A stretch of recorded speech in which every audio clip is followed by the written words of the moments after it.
अध्यात्म विज्ञान कोई धर्म या संप्रदाय नहीं है, ये स्पिरिचुअल साइंस है जो कुदरत के कानून पर आधारित है।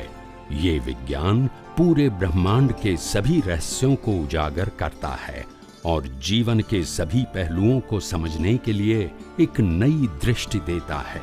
इसी को आर्ट ऑफ विजन कहते हैं, दुनिया को देखने की एक नई दृष्टि, जो अध्यात्म विज्ञानी परम पूज्य स्वामी श्री कमलेशानंद जी के निर्देशन में सनातन सत्य का अनुसंधान कर हमारे जीवन को प्रकाशित करे। जय सच्चिदानंद। इतना सरल सहज सटीक विज्ञान है, इसको कोई चैलेंज। और कई सारे बड़े बड़े आचार्य भगवान, साधु भगवान, गच्छाधिपति या अन्य धर्म के भी आचार्य गीता और वेदांत के मेरे को मिलते हैं। जैनों के ज्यादा मिलते हैं क्योंकि मैं जैन हूँ बाय बर्थ। तो वो कहते हैं कि स्वामी जी इतना बड़ा सरल सहज, इतना साइंस, सटीक साइंस है, अभी तक निकला क्यों नहीं महावीर के निर्वाण के बाद? मैंने बोला नहीं निकला, वो मेरा प्रश्न थोड़ा है मैं उस पर क्या कर सकता हूँ, ये मेरा तो दुनिया को चलाने वाला हूँ, बनाने वाला हूँ। नहीं निकला तो नहीं निकला, मैं क्या कर सकता हूँ, मगर आज निकला है तो लाभ ले लो। ये विज्ञान मेरा है, ये तो कुदरत का है, मैं तो बता रहा हूँ, ये विज्ञान का मैं मालिक नहीं हूँ। नहीं निकला तो नहीं निकला। कलयुग भगवान के महावीर के निर्वाण के बाद नेक्स्ट मोमेंट कलयुग शुरू हो गया और तभी भगवान महावीर ने कहा अभी कलयुग शुरू हो गया है और 2500 साल के बाद भस्म ग्रह की असर है और इसीलिए ये जो धर्म का साम्राज्य है दिन ब दिन खत्म हो जाएगा, रियल धर्म खत्म हो जाएगा और रिलेटिव धर्म विकसेगा। सनातन सत्य की तो बात ही नहीं होगी, सांप्रदायिक सत्य और कट्टरता की ही बात होगी। मेरा तेरा ही धर्म में होगा। आप समझे, आत्मा के अलावा कुछ भी नहीं है मेरा, ऐसा कहने वाले धर्म गुरु भी कहेंगे ये संप्रदाय मेरा है, ये मंदिर मेरा है, ये मेरी संस्था है, ये मेरे शिष्य है, ये मेरे फॉलोअर्स है, ऐसी ही बात करेंगे। बोलते नहीं है, वितरागता की बात करने वाले ऐसी बात करेंगे। नहीं मेरा मेरा हो गया सब। पर स्वामी जी बात तो करेंगे, मैं महावीर की करता हूँ, मगर करेंगे खुद के। स्वामी जी आप महावीर की बात पूरी क्या करेंगे, उल्टे करेंगे। और इसीलिए भगवान महावीर ने अपने अंतिम देशना में विदाउट क्वेश्चन कहा है, नॉन स्टॉप स्पीक थी उनकी, नॉन स्टॉप, क्योंकि वो इस धरती के, इस क्षेत्र के, इस काल में अंतिम तीर्थंकर है, बाकी कोई तीर्थंकर भी होने वाला नहीं था। तो उन्होंने अंतिम देशना विदाउट क्वेश्चन नॉन स्टॉप बोली, एक प्रहर तक। इसको आप कल्पसूत्र बोलते हैं, जो भी कहें तो उसको कल्पसूत्र बोलते हैं। उसमें साफ लिखा है कि मेरी पाठ पर से, पाठ समझते हैं ना, मेरी पाठ परंपरा में से 9 नवड़ा की संख्या का जो आंक है, अगर वो लिख लो, उसमें जो संख्या होती है, इतने लोग पाठ पर से नरक में जाएंगे।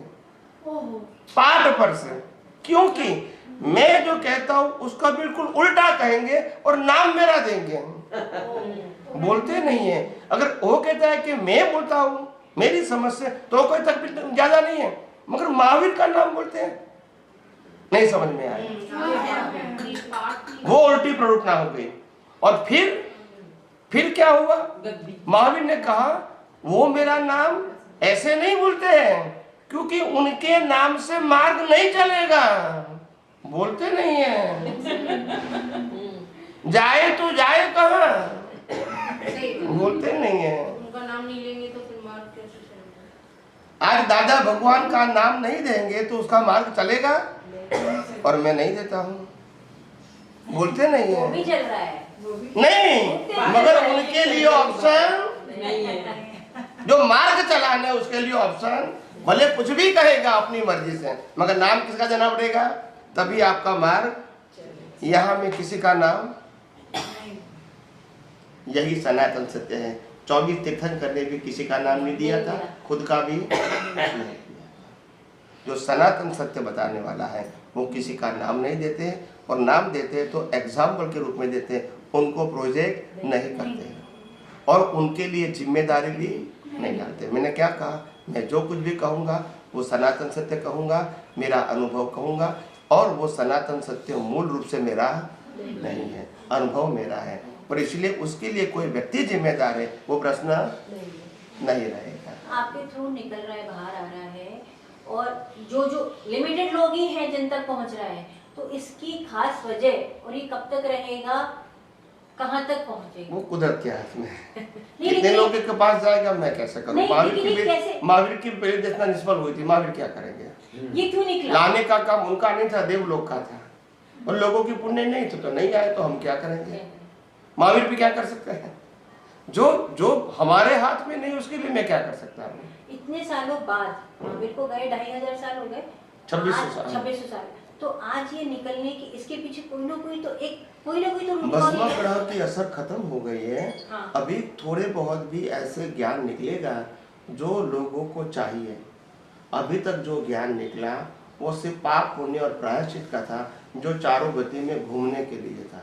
अच्छा, मुक्ति का ज्ञान नहीं था, 2500 साल में नहीं निकला। नहीं निकला। आप समझे ना, जो लोग महावीर के पास से ज्ञान प्राप्त कर चुके थे उतने ही लोग मोक्ष में महावीर के बाद गए। गणधर भी गए, मगर ज्ञान किससे प्राप्त किया था? डायरेक्ट। मगर महावीर के निर्वाण के बाद जो पैदा हुए हैं उसमें से 2500 साल में से कोई नहीं गए। अभी समझ में आ गया? बिल्कुल, बिल्कुल right। That's it। उनके समय जन्म लिया था, उनके पास से प्राप्त किया था, वो महावीर के निर्वाण के बाद भी मोक्ष में गए, क्योंकि तैयार तो हो चुके थे। अभी तो टाइम का प्रश्न था, मगर महावीर के निर्वाण के बाद जो पैदा हुए उसमें से कभी कोई नहीं गए। तो जो लोग आएंगे हम इसको बताएंगे, ये भी उदय कर्म है, ये भी एक संयोग है, सबका आदान प्रदान है। आपका सुनने का पुण्य है, मेरा सुनाने का उदय है। क्या करेंगे? मैं अपनी मर्जी से या आप अपनी मर्जी से कुछ नहीं कर सकते। आपको कुछ प्रश्न था? मैं ये बोली कि आपने बोला जो आप काल बोले ना कि वो असर खत्म हो गया इसलिए है, और ये असर ये 2500 साल भस्म क्यों बोला? ऐसे क्यों 5000 क्यों नहीं बोला? हाँ यही बोलूं, तो ये काल कब तक? इसकी 25 साल खत्म हो गया है। नहीं, इसकी अवधि बाद में ज्ञान शुरू हुआ ना। हाँ, इसकी अवधि ज्ञान की। इसके बाद देखो रमण महर्षि, रामकृष्ण प्रभु, श्रीमद राजचंद्र, दादा भगवान, ऐसे लोग ज्ञानी आए जिन्होंने केवल आत्मा की बात की। कितने लोग सुने, कितने सुने वो अलग सब्जेक्ट है। ज्ञान तो बाहर आया, आज विज्ञान भी बाहर आया, तो आज नहीं तो कल 1000 लोग बोलेंगे ना। तो ऐसे कोई निमित्त तो होना चाहिए। निमित्त इज इक्वल टू वो ज्ञान नहीं, इनके माध्यम से निकला हुआ ज्ञान लाखों व्यक्तियों को फैलेगा और ऐसे रिवॉल्यूशन आएगा। ऐसे चमत्कार नहीं होगा। ये 5वें आर्य के एंड तक रहेगा, यही तो रहेगा।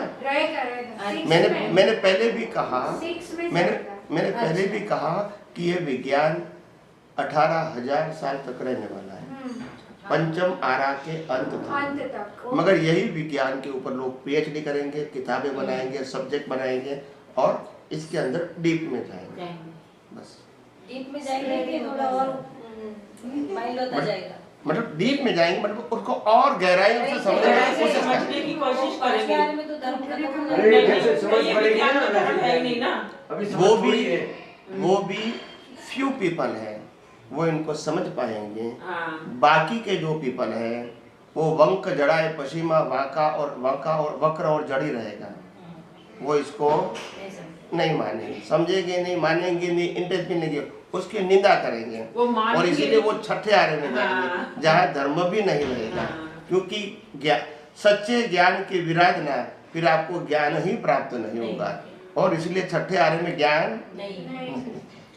और छठा आरा डबल है ना, मतलब अवसर पे नहीं अवसर पे, फिर तो डबल का इसका मतलब यहाँ डाउनफॉल है, यहाँ अप है, मगर है छठा, है छठा आरा, वही कैटेगरी रहेगी। लोगों की संख्या कम हो जाएगी, बट अब वापस लोग जो जितने में जाएंगे वो डीप में जाएंगे। कम होगी तभी ह्यूमैनिटी बढ़ेगी और कहीं लोग ये विज्ञान को समझे, मतलब सनातन सत्य को समझने के लिए प्रेरित होंगे। देखो जितनी सुविधा मिलेगी लोगों को, कौन सी सुविधा? भौतिक ह्यूमैनिटी वाली सुविधा। अच्छे इंसान मिलेंगे, अच्छा व्यवहार रहेगा, अच्छा स्वभाव रहेगा, तो लोगों को जीने का आनंद आएगा। देखो आज से 1000 साल पहले इतनी भौतिकता नहीं थी, मगर जीवन जीने का आनंद, दैट इज द नेचुरल, तो वो आएगा। साधन कम हो जाएंगे, ये कंप्यूटर वॉम्प्यूटर लैपटॉप मोबाइल सब खत्म हो जाएगा। नो इलेक्ट्रॉनिक हाँ सर्किट, सैटेलाइट, सैटेलाइट पूरे सैटेलाइट वो सिस्टम ही खत्म हो जाएगा, कुदरत कुदरत जो स्वामी जी हमें कहते हैं हर वक्त, सब कुछ खत्म हो जाएगा, भौतिकता खत्म हो जाएगी, फिर नेचुरलिटी आएगी, संख्या कम होगी, लोगों को खाना पीना रहने मिलेगा, वो मस्त रहेंगे, और फिर बाकी के समय में भगवान के लिए सोचेंगे, ज्ञान के लिए सोचेंगे, कोई सिद्धि के लिए सोचेंगे, सरलता के लिए सोचेंगे, किसी को हेल्प करने के लिए सोचेंगे। जब वो खुद स्वस्थ है तो दूसरे के लिए सोचेंगे ना, खुद ही अस्वस्थ है तो वो क्या करेंगे, कैसे सोचेगा, लोग स्वस्थ रहेंगे, हाँ। जीवन इतना वो सरल। कल्पना करना ही मुश्किल हो रहा है कि अब भी ये टाइम वापस है, ऐसा लग रहा नहीं तो और बढ़ रहा है, बढ़ रहा है, बढ़ रहा है, पता नहीं कहाँ बढ़ के ही यही- खत्म हो यही बात जाएगा, है। बढ़ के ही खत्म एक हर एक व्यक्ति का एक लेवल होता है, हाँ, फिर वहां से मर्यादा वापस आता है। मर्यादा तो वो जाएगा, हाँ। एक्सट्रीम हो गया है क्या।